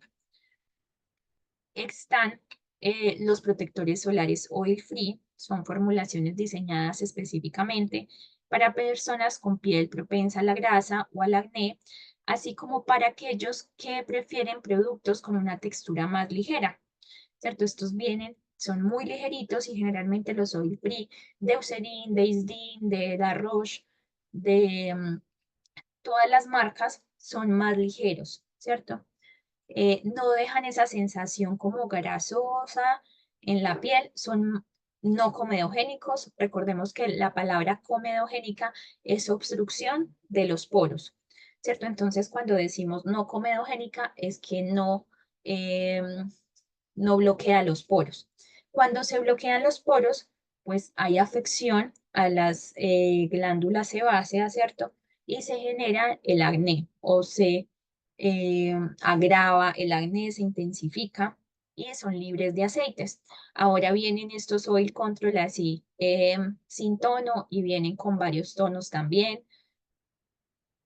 Están los despigmentantes, son productos diseñados para ayudar a reducir o eliminar la hiperpigmentación en la piel que pueden ser causados por factores como la exposición al sol, el envejecimiento, cicatrices o condiciones de la piel como el melasma o el acné. Estos productos suelen contener ingredientes activos que actúan inhibiendo la producción de melanina o favoreciendo la renovación celular. Las principales compuestos despigmentantes son. Entonces, miren que acá nosotros ya estamos entrando a la parte de dermocosmética.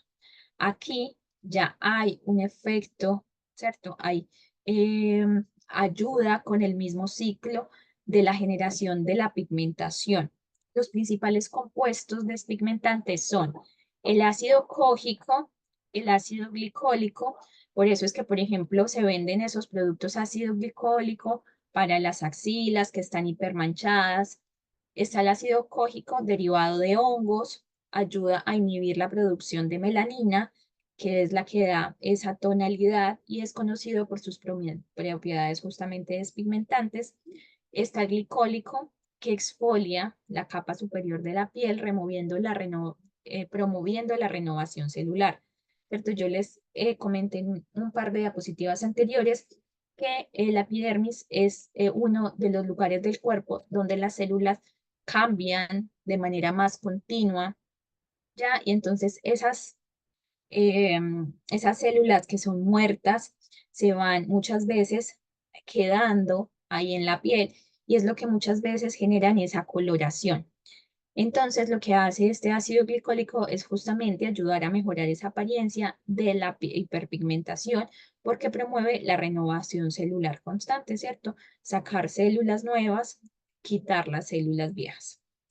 Está el ácido ascórbico, que es la vitamina C. Es un antioxidante que puede ayudar a reducir la apariencia de manchas oscuras y a mejorar la luminosidad de la piel.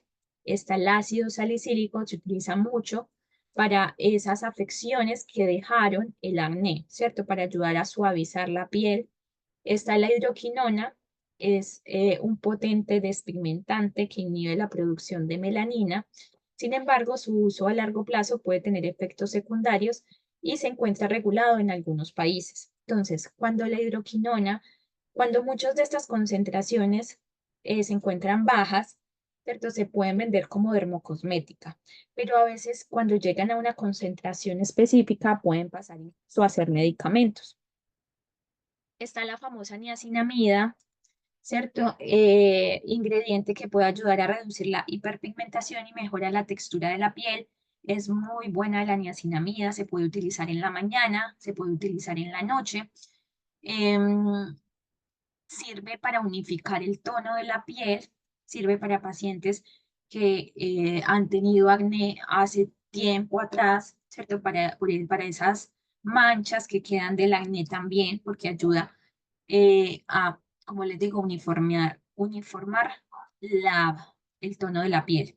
Y bueno, aquí ya estamos hablando de medicamentos, ¿ya? Pero se los traigo a colación porque un boom con la esposa de Justin Bieber, el uso de retinoides, ¿cierto? Retinol, la tretinoína, pueden mejorar la renovación celular y ayudar a reducir la apariencia de las manchas oscuras. Hay que tener cuidado con el abuso de estos medicamentos. Esto debe ser prescrito por dermatólogos, la tretinoína. Productos antiacnéicos. Estos productos están diseñados para ayudar a tratar y prevenir el acné, una afección cutánea que es común, que puede afectar a personas de todas las edades. Estos productos a menudo contienen ingredientes activos destinados a limpiar, a controlar la producción de sebo, a reducir la inflamación, a prevenir la formación de nuevas lesiones acnéicas. Entonces, en este caso, buscan no solamente ayudar con el problema, sino evitar como exacerbarlo, ¿ya? Y vienen limpiadores faciales que contienen ingredientes como ácido salicílico, el ácido glicólico, que ayudan a limpiar los poros y eliminar el exceso de sebo, ¿cierto? Nunca obstaculizar los poros. Están los tónicos o los astringentes que ayudan a equilibrar el pH de la piel. Dependiendo del pH que tenemos, también se aumenta la probabilidad de producción de sebo, de pigmentación y de cualquier otro proceso relacionado en la piel, ¿cierto? Hay otros pHs que favorecen la oxidación y pueden contener ingredientes como amamelis, que son más para calmar. Están los tratamientos locales, que son geles o cremas, contienen ingredientes como peróxido de benzoilo, el ácido salicílico. Es común encontrar, estos ya son medicamentos claramente, peróxido de benzoilo con ácido salicílico. Está el azufre, los retinoides, que son estos que vemos acá, ¿cierto? A la derecha, que ya son medicamentos, ya tienen registro ISP, para tratar esas lesiones acnéicas específicas y prevenir que salgan nuevas. Están las máscaras faciales antiacné, que pueden contener arcillas, ácido salicílico u otros ingredientes para purificar la piel y reducir la inflamación. Ojo que esas arcillas tienen que ser no comedogénicas. Están las hidratantes no comedogénicos, ayudan a mantener la piel hidratada en pieles con acné, que nos obstruyen los poros, que es lo mismo no comedogénico. Ustedes ya a partir de esta clase saben que para pacientes con acné, nada que sea comedogénico. Protectores solares para pieles propensas al acné, pues aquí tenemos todo lo que son oil control, que son los que tienen textura muy ligera, muy delgada, muy suave, muy fluida, porque contienen bajo índice de aceites. Y se recomienda al paciente, cliente, persona, amigo que tiene acné, pues que no utilice maquillaje comedogénico. Mucha cantidad de maquillaje son comedogénicos, entonces es buscar este otro tipo de maquillajes que generalmente sí es un poco más costoso, pero que no va a agravar la condición del paciente con acné. Para piel atópica, mucho, ¿cierto? Cada vez más salen productos para niños, para adultos, conocido también como dermatitis atópica. Es una afección cutánea crónica caracterizada por sequedad, por picazón y sensibilidad. Estas personas tienen muchos problemas para utilizar productos, ¿cierto? Porque digamos que agravan su condición, generan mayor irritación, mayor dolor, mayor inflamación. Entonces hay que buscar siempre formulaciones que sean muy suaves, que sean hipoalergénicas también, que ayuden a mantener la barrera cutánea, porque son muy sensibles y la barrera cutánea se pierde muy fácilmente en estos pacientes. Entonces, limpiadores suaves, aquí la marca Isdin, digamos que ha sacado muchos productos para estos pacientes. Entonces, que no contengan estos limpiadores ni fragancias, jabones, ni tampoco esas esencias fuertes, ya que pueden resecar la piel. Se debe optar por productos calmantes como la avena, como la manzanilla. Las hidratantes intensivos, pues sugerir cremas hidratantes ricas en ingredientes emolientes como las ceramidas, el ácido hialurónico, la manteca de karité, los aceites naturales. Entonces aquí ya, mire que vemos la composición más de aceites, no así en pacientes con acné. Entonces estos ayudan a tener la piel hidratada, a reducir la sequedad, que es uno de los principales problemas con los que, por decirlo de algún modo, luchan estos pacientes. Está el protector solar, pues ahora ya hay un montón de protectores solares para pacientes con piel atópica, para pieles sensibles. Existen formulaciones específicamente para evitar la irritación, ¿cierto? Que es como lo que constantemente están evitando estos usuarios, es que tengan crisis o tengan como exacerbaciones de, de estas situaciones de la piel.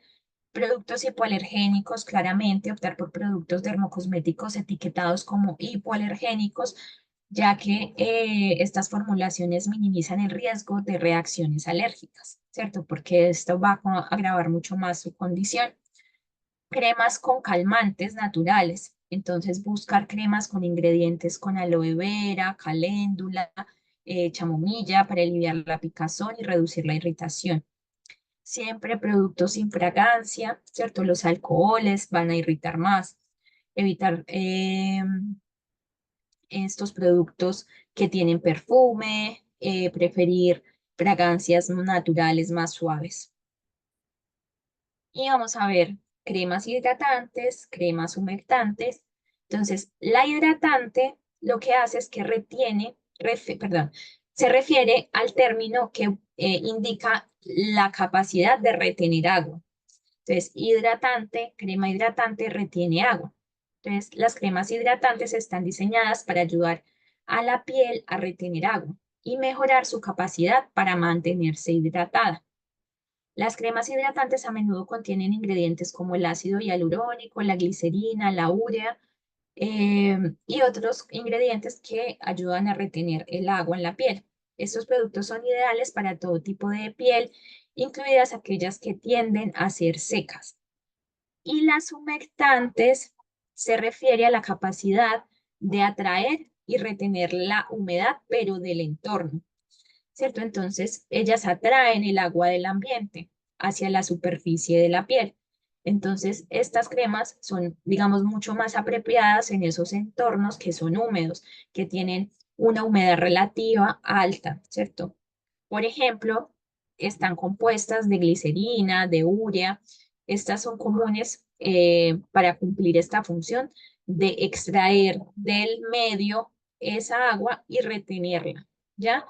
Esta de acá, la hidratante, no toma agua de afuera. Los mismos componentes que trae estas, digamos, estas hidratantes y por la formulación que se le da con esos componentes, estos mismos productos, la combinación de ellos hidratan, ¿cierto? Retienen esa agua propia del cuerpo. Estas humectantes retienen el agua del ambiente. Entonces, las cremas humectantes son beneficiosas en entornos húmedos o para personas que buscan retener la humedad del entorno en su piel. Tenemos los serum, ¿cierto? Que también tenemos como un boom de serum y vienen de todas las formas, de todos los colores, de todos los olores. Hay algunas que tenemos en Chile, hay otras que están en otras partes del mundo y que no llegan acá porque no son las necesidades habituales de la población chilena. Y seguramente las que tenemos acá, algunas no están en otras partes del mundo porque no hay una necesidad de ellas. Entonces, el término serum se refiere a un producto cosmético concentrado, ¿cierto? Es concentración que generalmente contiene ingredientes activos diseñados para abordar problemas específicos de la piel. Entonces, serum, aseméjelo a concentración de activos. Son conocidos por tener una textura ligera y una alta concentración de ingredientes beneficiosos, como por ejemplo el retinol, la niacinamida, la vitamina C.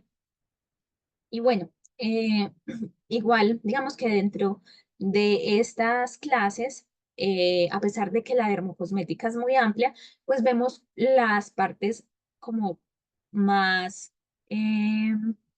como lo que más buscan los pacientes, los clientes en una farmacia.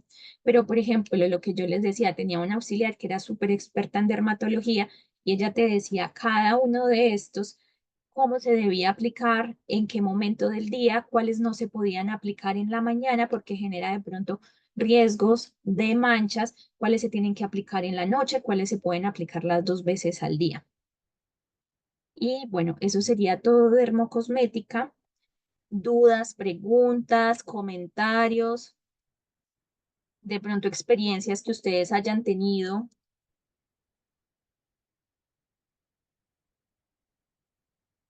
Andan súper callados en este nuevo año.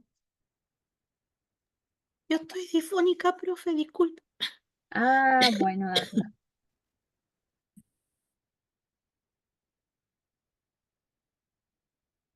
¿Alguien más por ahí? ¿Alguna pregunta? ¿Algo que quieran saber? Pueden usar cuando tiene rosácea. También tiene que ser esas cremas que sean para, como muy parecidas a las pieles atópicas. Algunas sí, algunas no, ¿cierto? Pero son para esas pieles que son sensibles. No se recomienda, por ejemplo, el uso de esos ácidos, ácido salicílico. Tienen que ser ácidos más suaves, no esos ácidos tan fuertes que se utilizan, por ejemplo, para el acné, porque van a agravar la condición de la rosácea. Entonces también se busca más composiciones calmantes, la avena, la aloe vera, la chamomilla, que buscan como que la piel esté calmada, ¿cierto? Esté con disminución del potencial de inflamación, de enrojecimiento. Entonces es mucho más similar a la línea de productos que se Con utilizan los dobles sí, para la dígame, dermatitis atópica. te los juro. En este caso, más para esa gama más amplia que llamamos para pieles sensibles, ¿cierto? Que generalmente tienden a resecarse más. Aunque hay también pacientes que tienen rosácea y tienen piel acnéica. Entonces ahí digamos, más complejo porque hay que tratar también por zonas, ¿cierto? Las zonas donde hay más producción sebácea, ¿cierto? Esa producción de que en las glándulas sebáceas producen mayor cantidad de grasa, que generalmente es la zona T, y esta rosácea aparece más que todo en esta región, entonces se recomienda muchas veces a estos pacientes que utilicen unos tipos de crema en esta región y otros tipos de crema en la zona T, aunque puede ser combinado también y ahí sí es un poco más complejo. Pero cuando son más de tipo de resequedad, se utilizan más esos productos que son para piel sensible. Ah, ya, gracias, profesor. Lo otro, una consulta porque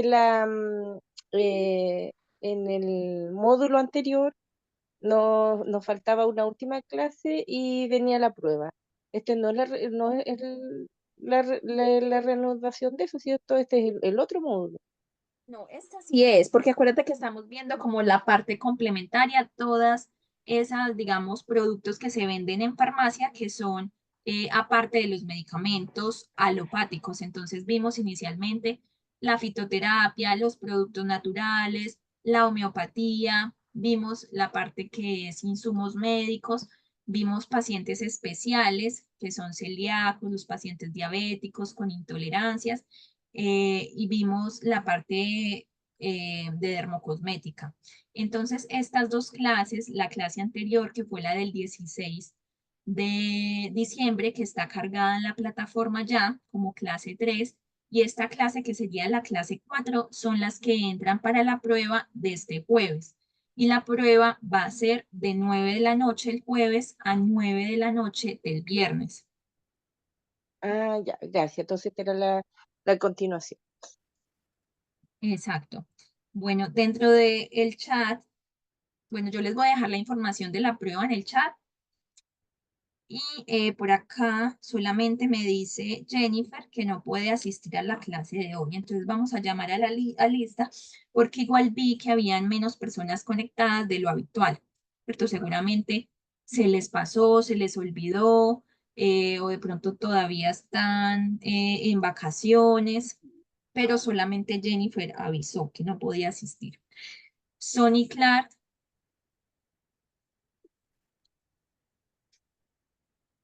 Sonny Clark. Paulina Beatriz Aguilera. Presente, profesora, buenas noches. Buenas noches. Marcela Patricia Alfaro. Buenas noches, profesora. Rose Daphne. Rose.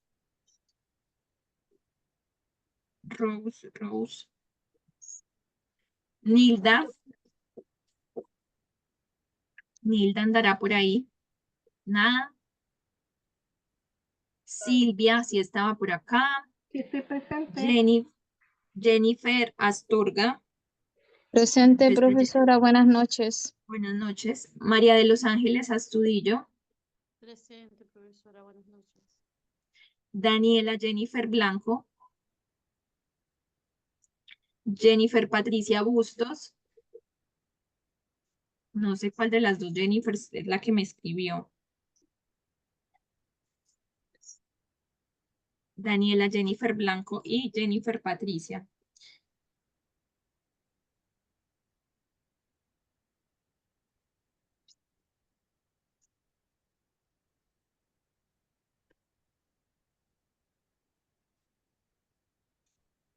Natalia Cabrera. Natalia Simón Cabrera. Javier Gonzalo Calvi. Presente, profesora, buenas noches. Buenas noches. Juanabel Calvimontes. Juanabel. Florencia Castro. Florencia. Isolina Chicahual. Isolina del Carmen Chicahual. Joana Contreras Acuña. Joana. Mónica del Carmen Cuevas. Presente, profesora, buenas noches. Cecilia de la Vega. Cecilia Uberlinda de la Vega. Antonia Descomiers. Presente, buenas noches. Estefanía Escobar. Pamela González. Pamela Isabel González. Gabriela González. Gabriela. Gilexia Araceli Jara. Gilexia Jara. Ruth Carolina Luengo. Presente, buenas noches. Buenas noches. Alejandra Maldonado. Alejandra. Migdalia Maluenga. Presente, buenas noches. Fabiola Medina. Fabiola Jacqueline Medina. Lucía Méndez estaba por ahí. Presente, Gaspar profe. Simón Osorio. Gaspar Osorio. Ana María Ovalle. Presente, profesora, buenas noches. Luimar Pacheco de Quevedo. Luimar. Janet del Pilar Ríos. Presente, profesora. Marcelina Elizabeth Riquelme. Presente, profesora. Nicolás Rojas. Nicolás. Karina Rolling. Nerimar Salazar. Paola Salinas. Presente, profesora, buenas noches. Roselín Silva. Presente. Roselín. Selena Soto. Selena Joana Soto. Selena. Dafna Torres. Presente. Bueno, Dafna, que te mejores. Ojalá para esta semana estés con mejor voz. Marisela Gracias. Valdivia. Marisela Valdivia. Paula Vázquez. Paula Vanessa Vázquez. Jovita Beas. Jovita. Bernardita Belis. Bernardita Belis. Mónica Alejandra Vergara. Presente, profesora. Giovanna Vilches. Giovanna Pilar Vilches. Presente, profesora. Y Gregoria Trinidad Zambrano. Trinidad. Presente, profesora, buenas noches. Buenas noches. Listo, chicos, entonces así quedamos. Hoy terminamos clase 4 del módulo 3. Recordemos que está por acá, miremos farmacia 2. Y este material está en la parte donde dice módulo 4, medicina complementaria e insumos médicos. Aquí está el material, la clase 1, está la clase 2, la clase 3 y la clase 4 que se las voy a compartir en un momento. La prueba es de la clase 3 y de la clase 4, que es la que vimos hoy. Clase 3, clase 4. Eso, ya. Y la prueba queda cargada acá como módulo 4, prueba 2, para que no se vayan a confundir, porque sí está un poquito como cambiado acá en la plataforma, pero es la parte que dice módulo 4, prueba 2. Y las clases son la 3 y la 4 que voy a cargar hoy. Lo encuentran en el módulo 4, medicina complementaria e insumos médicos. ¿Alguna pregunta, alguna duda? ¿El próximo módulo cuál es? ¿Cómo? ¿El próximo módulo cuál es? El módulo próximo es este que dice rol del auxiliar de farmacia. El 3, ¿Ya? ya. Exacto, ese es el que vamos a ver. Miren que acá está el PDF. Ese es el que vamos a ver en la clase pasada. ¿De qué habla? De las competencias, las funciones, cuál es la legislación que ustedes tienen que conocer, cuáles son las habilidades que debe tener, las competencias blandas, las condiciones de venta de los medicamentos, todos los procesos en los que ustedes interfieren, desde la adquisición hasta la venta de medicamentos, todo eso está. Entonces, así quedamos. Nos vemos el próximo miércoles con esta clase, ¿cierto? Con esta clase de este PDF. Ok, gracias, profe. Que dice rol del auxiliar de farmacia. Entonces es el que vamos a empezar a ver este miércoles, no el próximo lunes, sino este miércoles. Pero esto no entra en la prueba, ¿ya? La prueba es del que dice 4, que es la clase anterior, y esta clase. Gracias, profe. Chicos, que estén muy bien, Gracias. que descansen, que estén muy, muy bien. Igual, profesora.